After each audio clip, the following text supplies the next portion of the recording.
তো সবাই লক্ষ্য করুন, ঝাড়খণ্ডে একটা জায়গাতে প্রতি বছর কীর্তন করতে যাই, তো দেখতে পাই সবাই কীর্তন শুনছে স্বামী স্ত্রীকে সঙ্গে নিয়ে একসঙ্গে, কিন্তু একজন ব্যক্তি একাই কীর্তন শুনছে, ওর স্ত্রী নাই। ওকে একদিন জিজ্ঞেস করলাম, দাদা, বলে কি আপনার স্ত্রী কীর্তন শোনে না? বলছে আমার স্ত্রীর খুব দুঃখ। শুনবেন, দুঃখ। বলে কি দুঃখ? আমার স্ত্রীর ছেলে মেয়ে নাই, ওই জন্য কীর্তন শোনে না। প্রদীপ বাবু, আপনি একটু বলুন যেন আমার ছেলে মেয়ে হয়।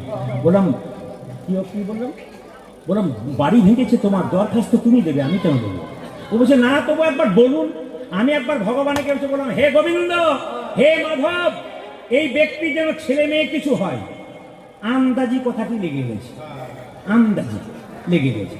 এইবার সবাই লক্ষ্য করুন, 1 বছর পরে কীর্তন শুনতে এসে বলছে, প্রদীপ বাবু, বলে কি হয়েছে? কীর্তনে মজা আছে কিন্তু শিক্ষা আছে। হয়েছে। বললাম কি হয়েছে? ছেলে। ছেলে নাম কিন্তু আপনাকে রাখতে হবে। বললাম তাই তিথি নক্ষত্র দিন সব বলো। নাম কিন্তু আমি রাখবো, তিথি নক্ষত্র দিন বলো। আর সব কিছু বলেছে। বললাম তোমার ছেলের নাম রাখলাম দিগম্বর। দাদা দারুণ নাম রেখেছে, দিগম্বর। বছর 3 পর আবার কীর্তন করতে গেছি, ভদ্রলোক বসে আছে। কীর্তনের শেষে বলছে, দাদা এই বছর আর একটি হলো। হয় না তোমার যে লাইন দিয়েছে যে, দেখো দেখি। এখন বলছে কি আর একটি হলো। বললাম যে, বলছে নাম কিন্তু আপনাকে রাখতে হবে। বললাম তিথি নক্ষত্র সব কিছু বলো, আমি বলে দেবো। সব বলেছি। বললাম এইবার তোমার বড় ছেলের নাম দিগম্বর রেখেছি, এবার তোমার ছেলের নাম রাখলাম কৃষ্ণদাস। বলছে চলবে না। বলে কেন? ম্যাচিং চাই। ম্যাচিং মানে বুঝতে পারছেন? আপনার সাথে জামা কাপড় ম্যাচিং করেন না? ও বেটা বলছে ম্যাচিং চাই, দিগম্বরের পেছনে যেন বর থাকো। বললাম তাহলে এক কাজ করো, কোনো কিছু দেখার দরকার নাই, বড়র নাম দিগম্বর, এইটির নাম রাখলাম নটম্বর। দাদা নাম রেখেছেন এক বলা যায়, খুব আনন্দে। বললাম দাদা আর আসবেন না, আমার ম্যাচিং নাই।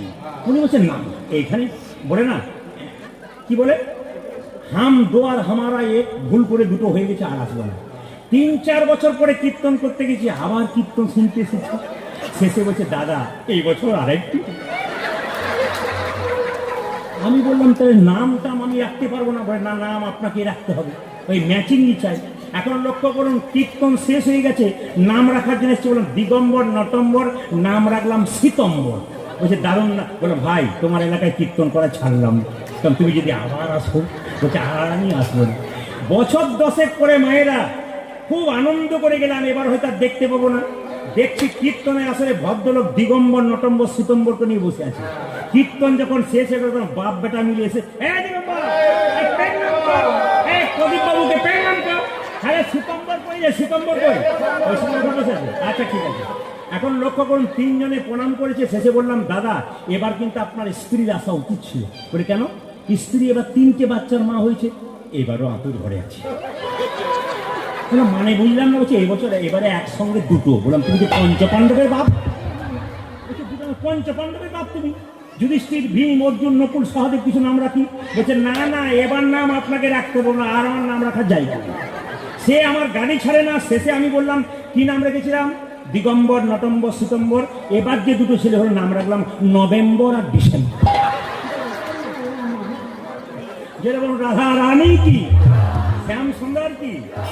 আপনারা কি ভাবছেন? বয়স্ক কাকা পর্যন্ত হেসে হেসে ঘোরাঘুরি। আপনার হাজবেন্ড কি বয়স্ক কাকা কপাল চাপাচ্ছে, বলছে আচ্ছা করছি বাবু। যেরকম রাধা রানী কি, শ্যাম সুন্দর কি, মদন মোহন কি, হাত তুলুন হাত তুলুন।